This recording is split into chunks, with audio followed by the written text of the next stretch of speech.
Mas, enfim, vamos seguir aqui do jeito que a gente puder. Essa primeira parte da nossa aula, essa aula basicamente introdutória, o nosso assunto aqui, né, eu dei o nome O Retorno do Rei, baseado no terceiro capítulo, né, da saga O Senhor dos Anéis. Se você seguiu aí a saga, se você leu os livros ou assistiu os filmes, você sabe que o rei que retorna Aragorn, que retorna para Mordor, né? E para Gondor, perdão. Mordor é a terra do Sauron. E isso toda a ideia ali do Tolkien é trabalhar com essa ideia de restauração, né? De fazer novas todas as coisas num determinado momento ali da Terra-média e tudo mais. Então, essa brincadeira, o Retorno do Rei, o Tolkien era cristão, tinha um background cristão, a gente vê toda essas ênfases aparecerem, né? A sua cosmovisão cristã aparecendo em toda a saga do Senhor dos Anéis, mesmo o Hobbit e o Silmarillion. Para quem não leu, é diversão pura, eu recomendo aí, tá bom? Então, a brincadeira é essa, né? A brincadeira com o título, mas que fala de uma coisa séria, de uma coisa verdadeira e que está dentro realmente das Escrituras, né? O Senhor Jesus veio a primeira vez como um cordeiro, mas ele voltará como um leão, né? Alguns gostam de brincar, né? O cordeiro que ruge, né? É por isso, inclusive, que o próprio C.S. Lewis vai trabalhar com a ideia da figura do leão ali, como o soberano de Nárnia, nas suas crônicas de Nárnia, na sua literatura fantástica ali, que muitos de nós aqui já leram, e eu recomendo também que você leia com seus filhos aí, se você ainda não fez, né?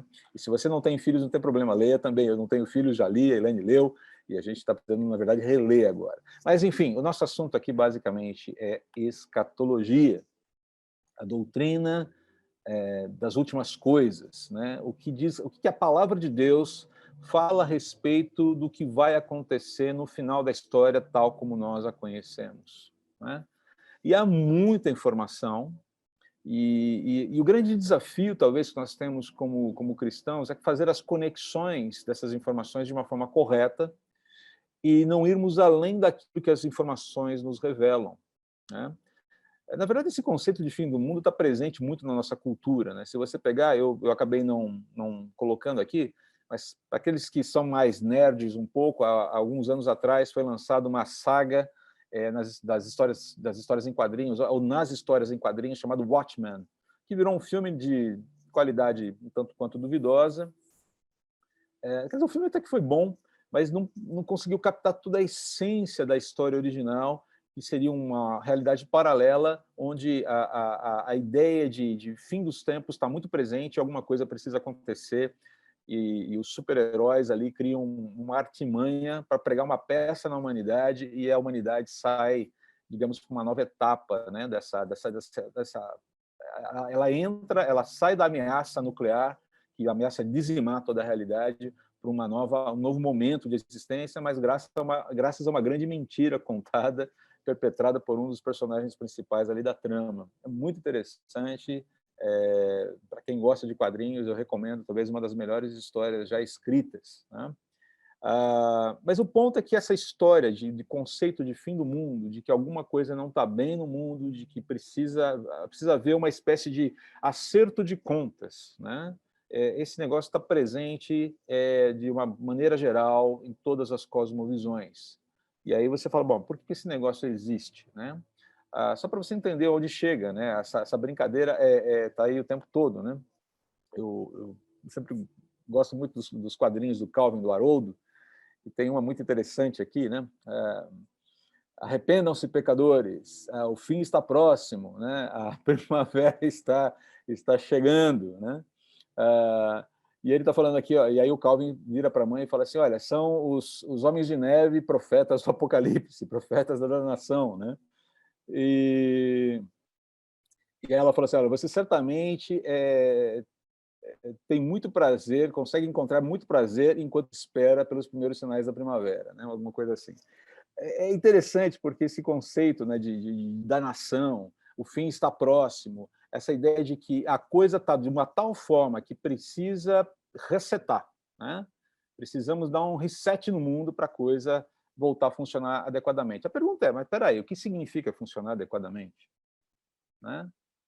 o que significa essa coisa de, tá, por que está ruim? Por que não está legal? Por que parece que as coisas caminham para um fim em que será necessário fazer um ajuste de contas, né? Porque existe essa sensação, de uma maneira muito grande, né, na maior parte das pessoas, na maior parte das cosmovisões. Esse é um outro assunto, inclusive, que a gente vai abordar aí, talvez, nas próximas calendas, né? O que é uma cosmovisão, o que significa ter uma cosmovisão, quais são as implicações de uma cosmovisão.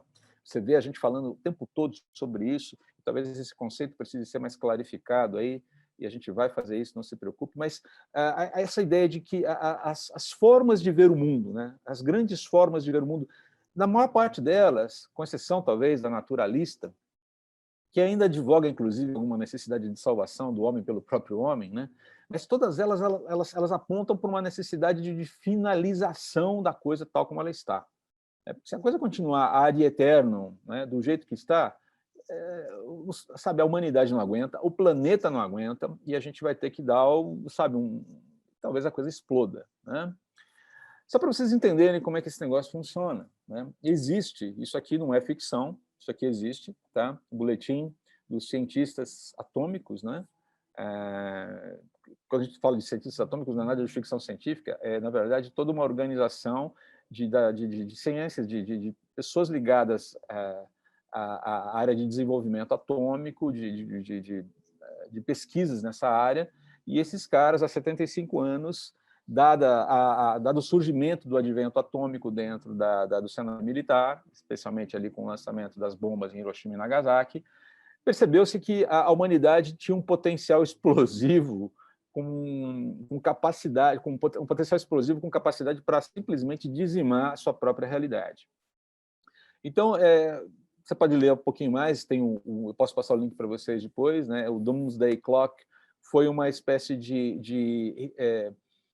é um artifício utilizado por esse comitê para, de tempos em tempos, avaliar quanto tempo falta para meia-noite. E o que eles querem dizer com meia-noite? Meia-noite é o fim, né? Meia-noite é quando a humanidade vai se aniquilar, literalmente, de uma maneira, trabalhando com essa ideia de possível inverno nuclear, guerra nuclear, eventos nucleares, dizimando a humanidade, ou parte da humanidade, dizimando, ou trabalhando com a possibilidade de um inverno nuclear que dizime a vida no planeta, coisas desse tipo, né? Eles têm fundamentos bastante interessantes, né? Basicamente, eles trabalham muito com essa questão da escalada da ameaça nuclear no planeta, com a escalada da ameaça da falta de cuidado com o clima, e agora tem a Covid-19 e tudo mais. Há 2 anos atrás, né, quando eu fiz essa primeira inserção, quando eu coloquei o Doomsday Clock no início da aula de escatologia, lá no seminário, faltavam 2 minutos para meia-noite, né? E foi o mais perto que o relógio chegou da meia-noite desde 1953, né? Que foi ali meio que o auge da Guerra Fria, né? E agora está faltando 100 segundos. É uma forma mais, digamos, menos dramática de dizer que faltam menos de 2 minutos, né? Isso é um conceito. Eles têm lá um relatório, você pode acessar esse relatório, tá? Tem coisas muito interessantes ali. Não dá para... vou pedir para vocês mutarem seus microfones por enquanto, está entrando um som de fundo muito forte aqui. Obrigado. Eu vou pedir para vocês abrirem daqui a pouquinho, tá, para a gente conversar um pouquinho, mas só para vocês entenderem, né? Tem um relatório por trás disso e tudo mais. Não é necessário que você concorde com tudo que eles alegam, tem muita discussão ali, tem muitos vieses ali também, mas não deixa de ser interessante que haja um board, né, um comitê internacional que se debruce sobre esse problema e diga, olha, gente, a gente tem que tomar algumas medidas, porque do jeito que está, o negócio vai ficar estranho, né? Então, eles apontam uma série de caminhos, né, eles fazem uma série de alertas, tal, eles não têm poder de decisão sobre as nações, não é nada disso, é apenas um comitê que se reúne e, né, tem lá o seu papel midiático, não pode se negar isso, mas não deixa de ser interessante que exista esse conceito de, olha, se a gente não fizer nada, o mundo vai acabar, e vai acabar de um jeito meio esquisito, né? Então, a pergunta que a gente faz, né, será que a gente está caminhando para o fim, né? Será que as coisas estão... A quantidade de filmes apocalípticos, né, que a gente viu nos últimos tempos é muito maluco, né? Eu lembro de 2012, eu estava conversando com o Bob esses dias sobre 2012, lá o filme com o John Cusack, em que você tem todo um desprendimento lá dos polos da Terra, né? Há uma mudança nos polos magnéticos da Terra, e aí vão falar, o calendário maia já previa isso e tudo mais, aquela coisa. Você se lembra que na época a gente se matou por causa disso? Então o mundo tá estranho, né? Na verdade, ele sempre foi muito afeito a essa coisa do fim, né?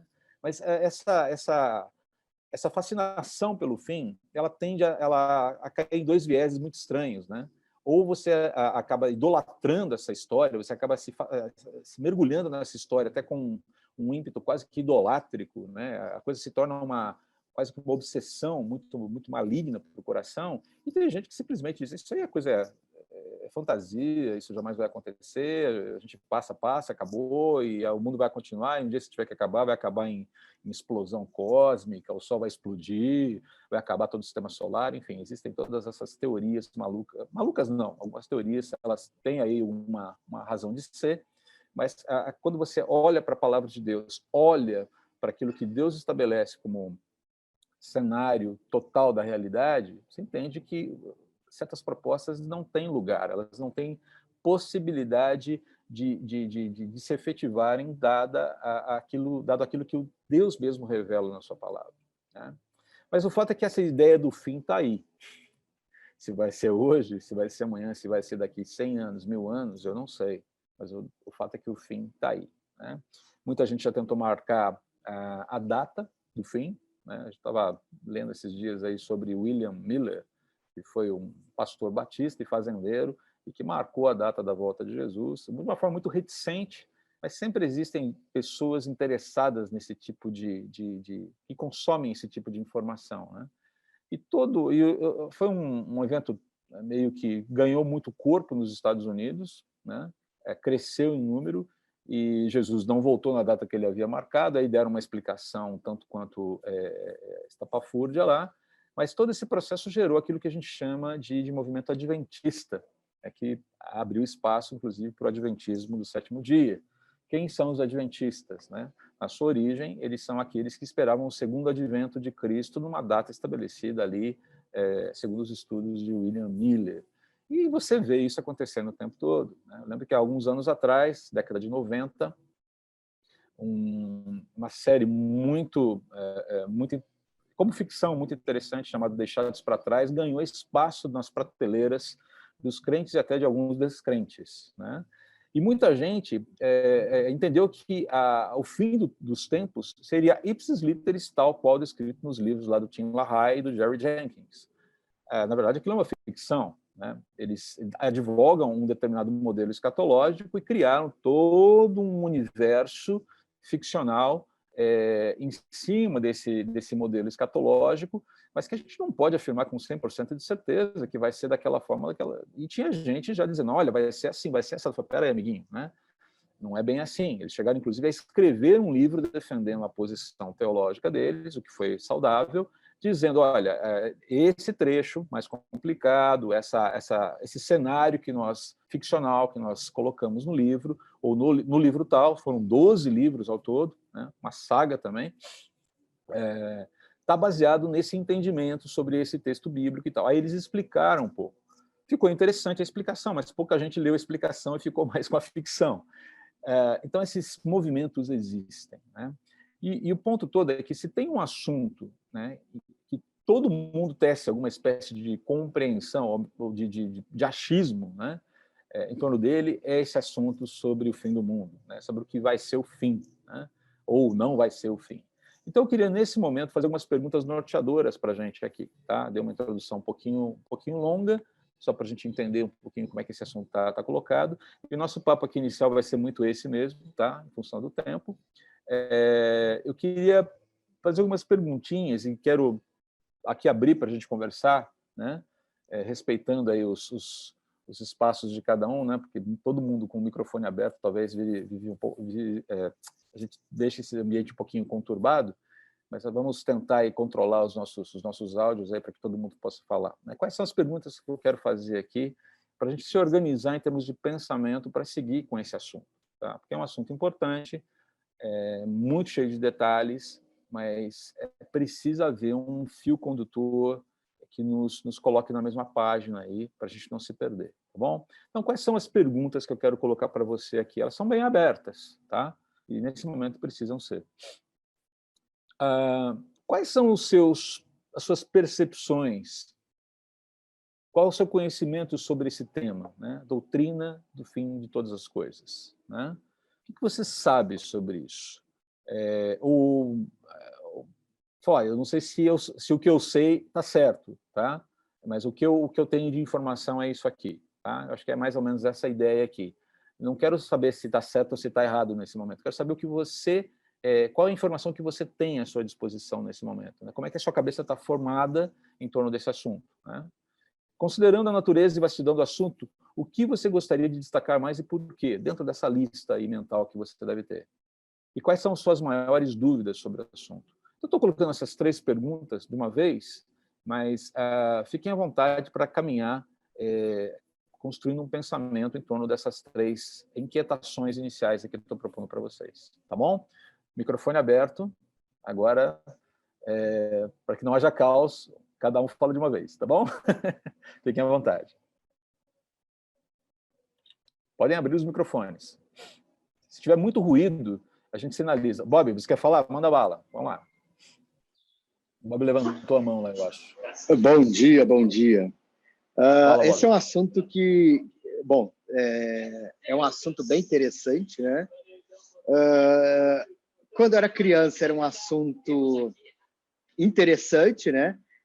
Vamos dizer assim, do ponto de vista, tá, legal, vai que, né?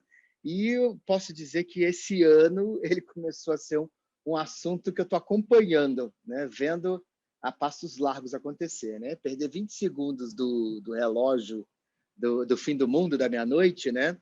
Foi esse ano, né? E é interessante, você falou algumas palavras interessantes e chaves, né? Por exemplo, o grande reset, o grande recomeço, né? Uma coisa que tem se percebido muito no Fórum Global, até é uma propaganda aberta, né? Você procurar na internet, você acha facilmente o Fórum Global falar sobre o grande reset que está para chegar, o novo recomeço, né? Uhum. E respondendo direto aqui, considerando a natureza vastidão do assunto, o que você gostaria de destacar é que muita coisa do que a gente observava, né, ou se esperava do que poderia ser o final dos tempos, os últimos 100 segundos que faltam, né, são percebidos no dia a dia, né? A mudança, a desmonetização do mercado, né? Uhum. Cada vez, isso está falando muito mais, né? Tem 2 vertentes. O pessoal, com a pandemia, falou muito do low touch, né? Então, eu encosto o meu cartão na maquininha e não precisa digitar senha, não precisa mais nada, né? É uma das coisas que está se falando e cada vez mais, tanto não estou falando só Brasil, mas globalmente, tem se percebido, né? A diminuição rápida, drástica e quase que compulsória, né? Forçadamente, né? Do uso, deixar de usar dinheiro espécie. Sim. Né? Uhum. Brasil já é um país que há muitos... Transações digitais, tudo digital agora. Basicamente, tudo caminha para isso. Brasil já há mais de 20 anos usa, né? A gente usa débito, crédito, né? A gente já tem uma diminuição, mas, por exemplo, a Europa, né? Se você não anda com dinheiro, você não é ninguém lá, né? 60% de toda transação na Europa, Alemanha, Inglaterra, todo mundo ainda usa dinheiro, né? Aqui no Brasil, até não sei, várias características, né? A gente tem uma herança aí cultural de inflação e tudo mais, né? Ninguém gosta de carregar moeda, né? Carregar moeda é castigo, né? Aqui no Brasil. Mas fora do Brasil, tranquilo. Mas cada vez mais a gente vê questões do tipo, tá, isso aí está na Bíblia, quando fala que para fazer transações comerciais você vai ter que ter um anagrama, você vai ter que... Não tem mais aquela questão do uso do dinheiro espécie, né? E não só isso, né, Bob? Só me permita aqui acrescentar, olha só isso aqui. Isso aqui é meu título de eleitor digital. Eu não preciso andar mais com papel também. Eu estou dentro do sistema, não tem jeito. Não, e carteira de motorista, carteira de trabalho, Tudo. né? Tudo. Na verdade, se falava, né, há muitos e muitos anos, mais de 20 anos, em ter uma carteira de identidade única, né? Que unisse tudo isso. Na verdade, tem, hoje se chama celular, né? Um smartphone, né? Então, está acontecendo muita coisa nesse sentido, né? Por exemplo, essa desmonetização para digitalização, né? Que você vê na Bíblia a saída de um sistema financeiro tradicional para um outro sistema financeiro que está atrelado ao global e está atrelado também um pouco ao anticristo, né? Então, lideranças globais, desde o início da pandemia, falando, cara, muita coisa a gente está sofrendo porque a gente não tem uma liderança global. Né? Faltou alguém, tanto nas esferas governamentais, globais, institucionais, globais, ONU, OMS, etc., como até nas conversas de cotidiano, né? Você tem muita gente falando, quase que induzida ou naturalmente, falando, a gente precisava de uma liderança geral para tudo isso, né? Centralizada, né? Que é uma das coisas que a gente vê também, aquela convergência na Bíblia para um governo central, né? Então, a coisa chata é que quando era criança era só história, né? Hoje em Agora dia... tá começando a ficar... Cara, o negócio está ficando real. Logo na minha época, cara, né? Logo da minha época, essas coisas estão acontecendo, né? Eu achei que ia passar, né? Sei lá, mas 50 anos depois que eu morrer, sabe lá quando, né? Talvez as coisas fossem acontecer, mas não. Estão acontecendo e nesses 10 meses que valeram por 10 anos, né? Tudo tá acontecendo muito rápido, né? De fato. Quantas dúvidas? Cara, não sei, não tenho dúvidas, eu só tenho... Vai botando aí, cara. Na verdade, não tem muita dúvida, porque assim, já está escrito o roteiro, lá em Apocalipse, Sim. né? É fazer um checklist. Será que isso vai... a dúvida vai acontecer quando? Né? Na Pelo menos verdade, a a minha gente tem que visão é fazer... essa. eu acho que essa questão, será que é o quando que deve preocupar a gente, né? Ou o como a gente deve estar preparado para o quando vier. Mas são questões que precisam ser realmente respondidas, tá? Vamos lá, mais alguém aí? Valeu, Bob, muito excelentes contribuições. Obrigado. Eu queria falar, André. Oi, quem fala? Quem é que está falando? É a Ana Lima. Oi, Ana. Fala, Ana. Vamos lá. Então, assim, eu tenho a série Deixados para Trás, eu li todos os livros, e eu que ia acontecer exatamente como está ali. Então, se depois você puder me passar a indicação da explicação deles, né? Um ponto. O outro ponto eu tive o prazer de participar de um retiro com o pessoal da igreja lá da Baixada, com o Carlos Osvaldo, onde ele falou exatamente sobre escatologia, né? Então, foi muito legal. Então, a minha grande dúvida, que eu nem vou pedir para você responder agora, eu só vou comunicar qual é a minha grande dúvida,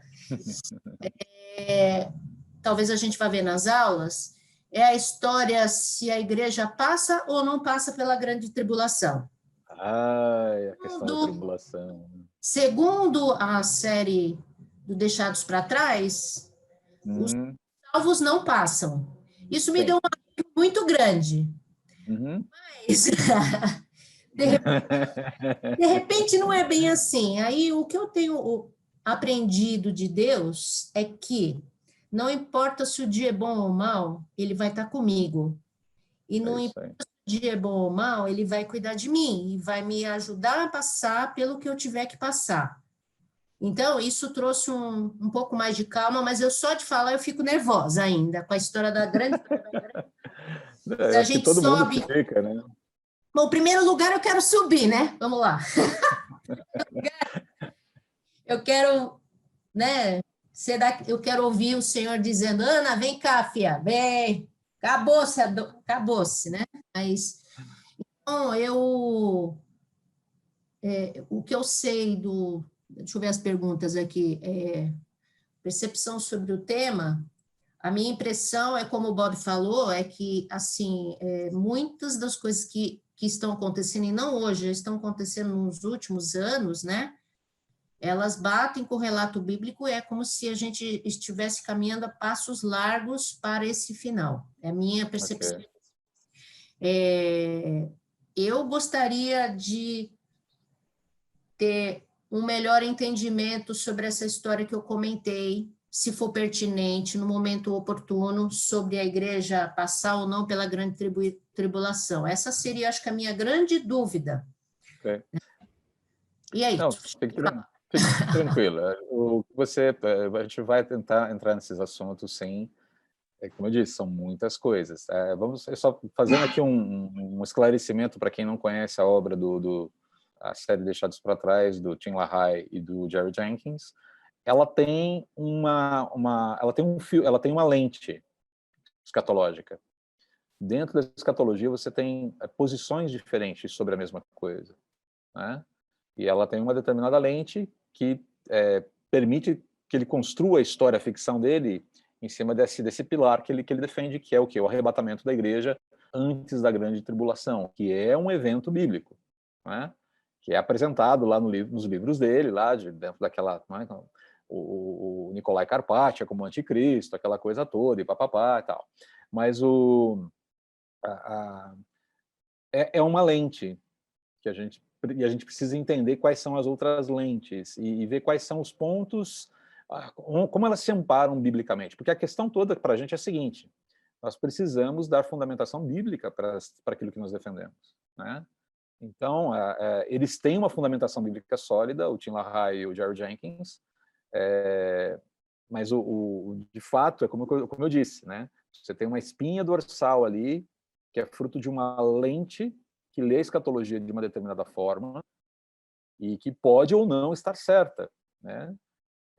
A gente vai estudar esses modelos escatológicos também, a gente vai tentar se organizar para mostrá-los, explicá-los, e vamos defender um determinado caminho, mas não como de uma maneira impositiva, e também não de uma maneira...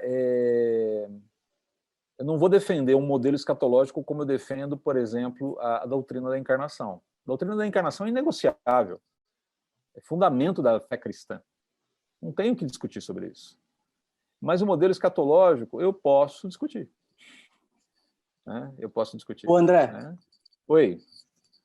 Vamos lá. Só completando o que a Ana falou, a Igreja da Baixada, que ela se referiu, que o pastor Carlos Oswaldo esteve falando, foi a nossa, a Aliança Bíblica aqui de Santos. Okay. Só que o pastor Carlos Oswaldo ele fez uma coisa interessante, isso tem uns 20 anos. Ele falou sobre Apocalipse sem usar o livro de Apocalipse. Ele se baseou em Tessalonicenses e Daniel. Em Daniel. Então, foi muito interessante. Então, assim, foi uma abordagem diferente, digamos assim, né? Okay. E foi muito joia. Só para completar aí a colocação da Ana.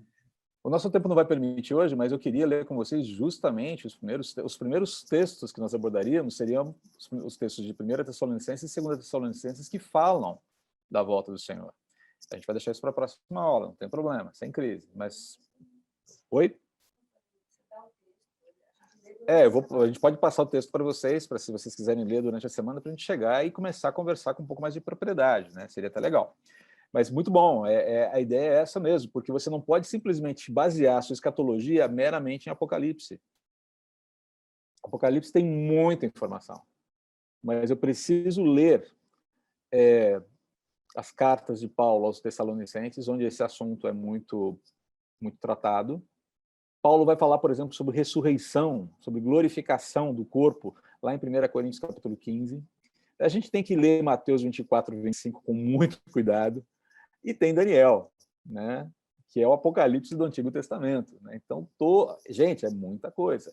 Sem falar dos profetas, né? Mas aí a gente entra num segundo momento desse estudo. Né? Então, tem muita coisa para avaliar.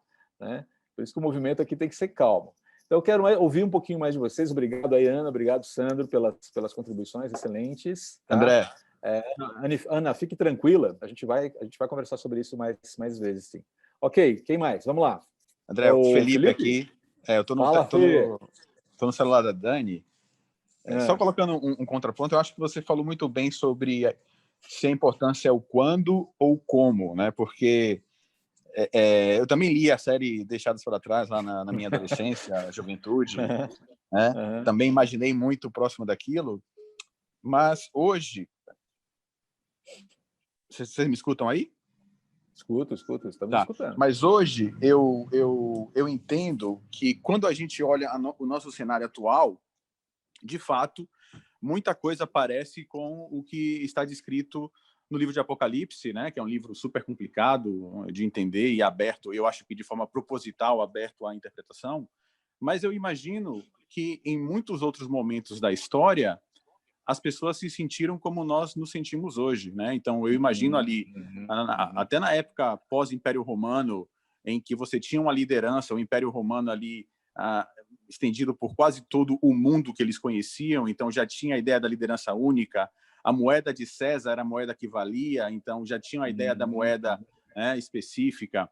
Eu imagino ali os cristãos ali do século 10, 11, 12, durante as invasões dos vikings, também achando que era o apocalipse, o inimigo vindo do leste, destruindo tudo. Imagino durante a Primeira Guerra Mundial, as pessoas imaginando que aquele era o apocalipse, porque estava acontecendo muitas coisas. Durante a Segunda Guerra também a mesma coisa. Então, assim, de fato, eu creio que nós estamos cada vez mais próximos, mas muitas vezes a gente acaba caindo no viés de confirmação da nossa época, né? A gente acha que agora vai acontecer porque está acontecendo isso, mas eu acho que a gente se preocupa muito com o quando, e eu queria, durante essa série de estudos, também entender mais a questão do como, né? Como nós devemos estar preparados mais do que será que é agora ou será que é daqui a 100 anos? Ok, perfeito.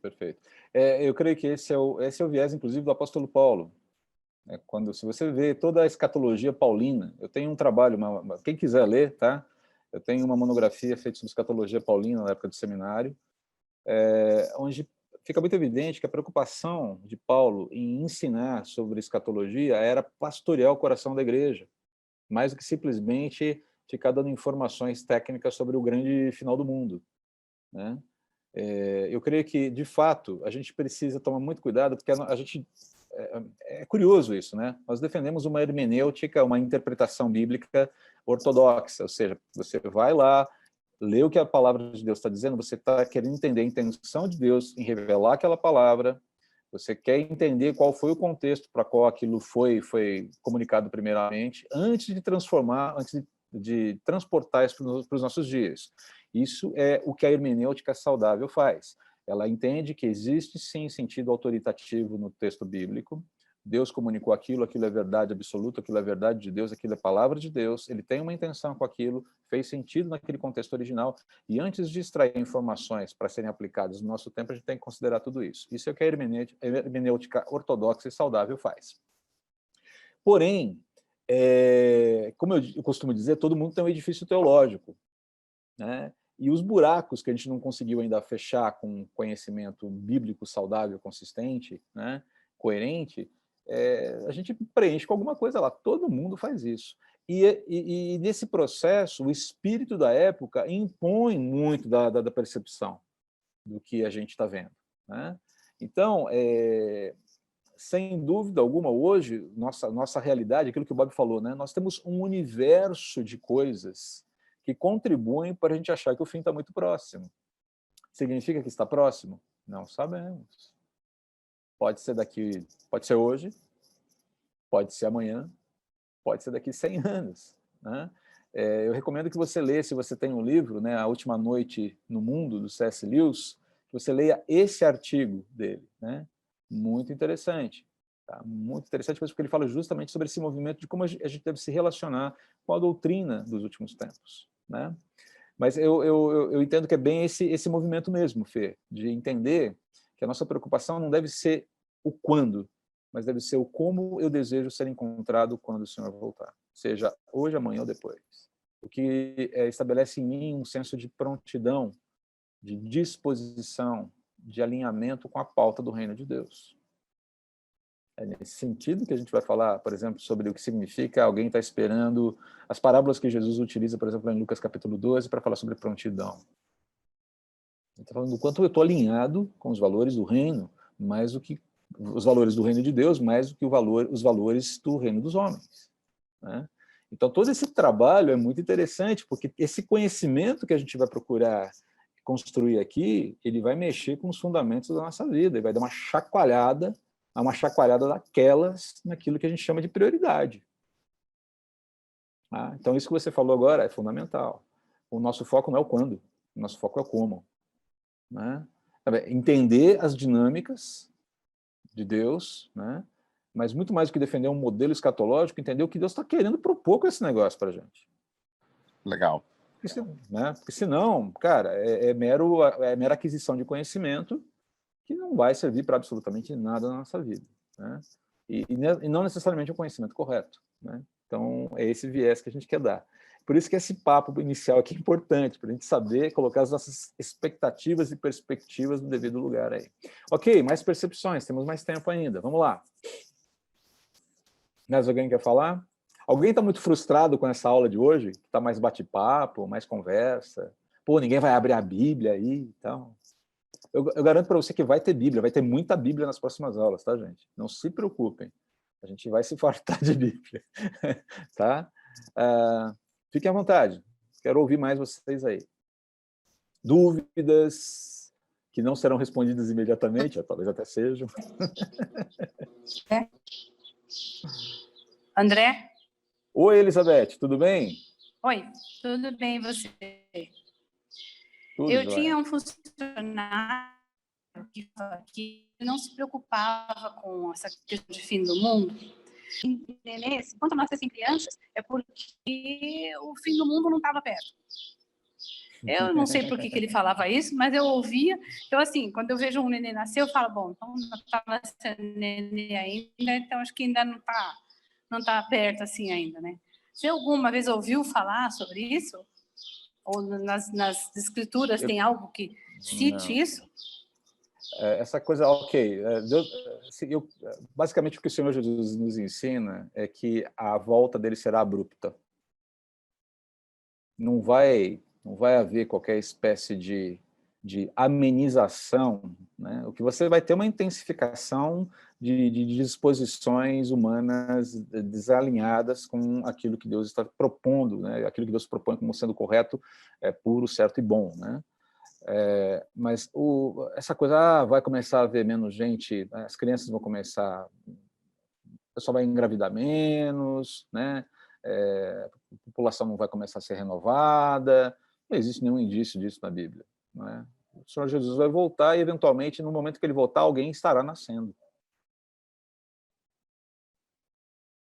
É assim, ladrão que vem no meio da noite, né? O ladrão, ele procura o momento mais propício, o momento em que ninguém o espera para voltar.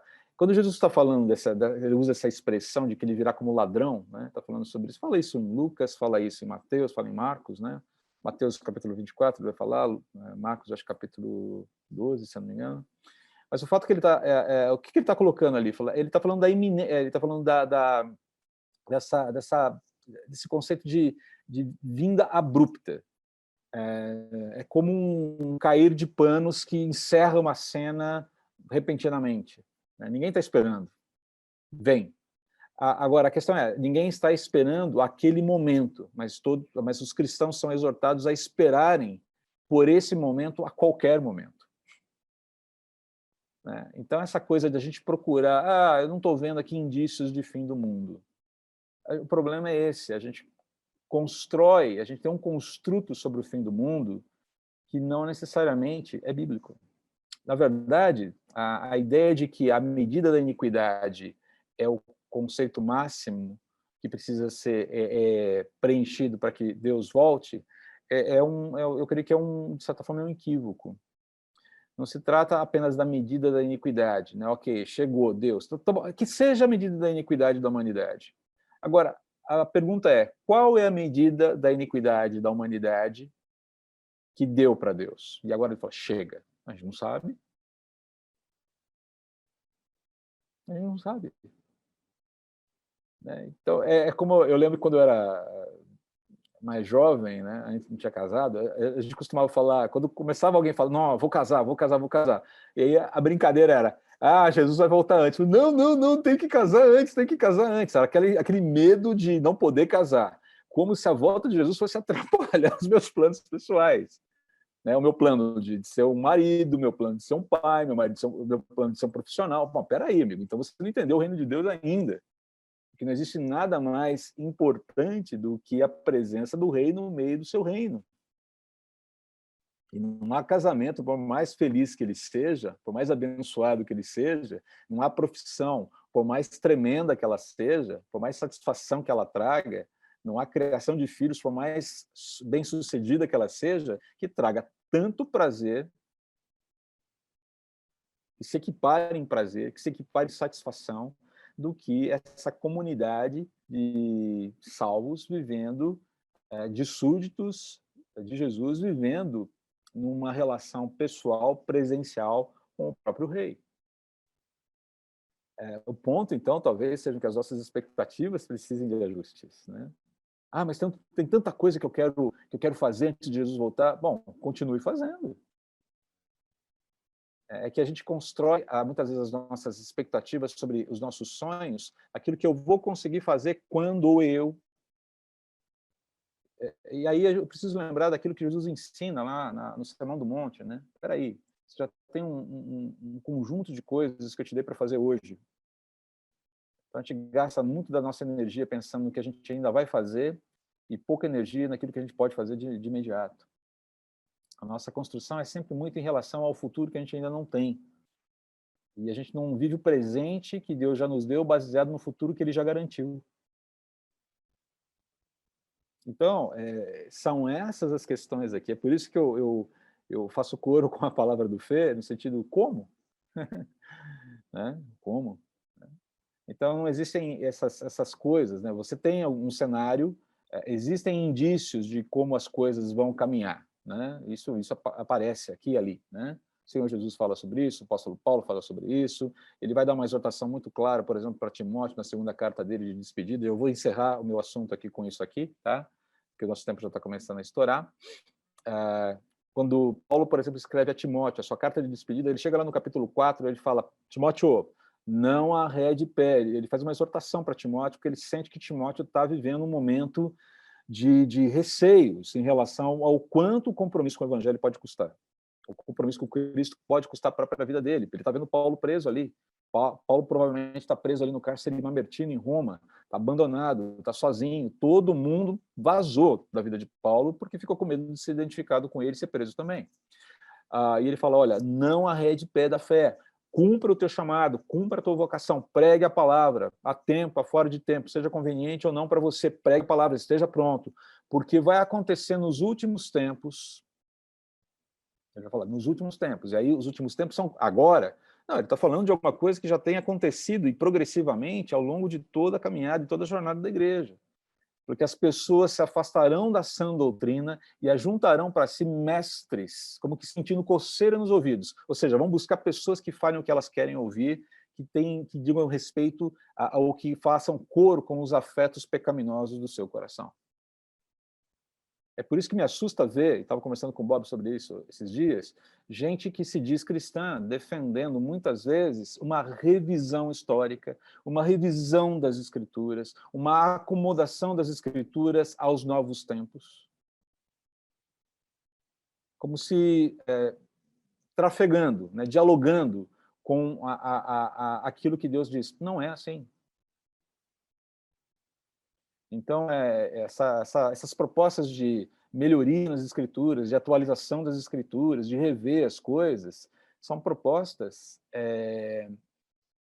de gente que está entendendo que tem muita moçada aí, tem muita gente aí com coceirinha nos ouvidos e começa a falar o que as pessoas querem ouvir porque é mais adequado, é mais bonito, é mais polido, é mais, digamos, contemporâneo, é mais contextualizado, mas é mortal no final das contas.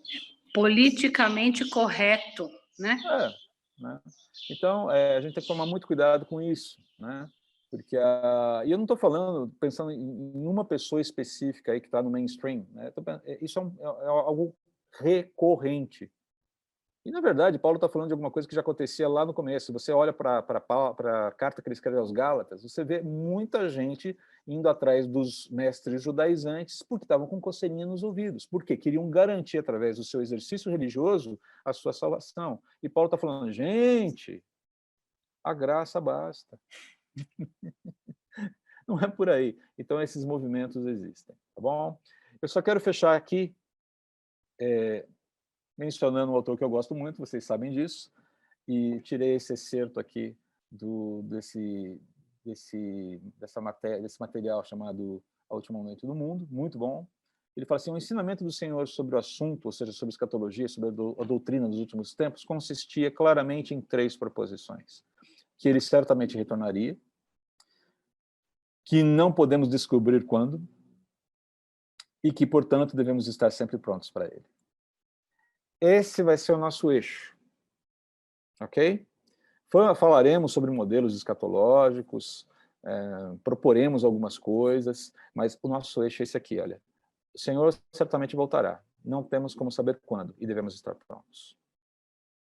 Essa é a razão de estudar escatologia. Se a gente perder esse eixo, nós perdemos a razão de ser de todo esse estudo.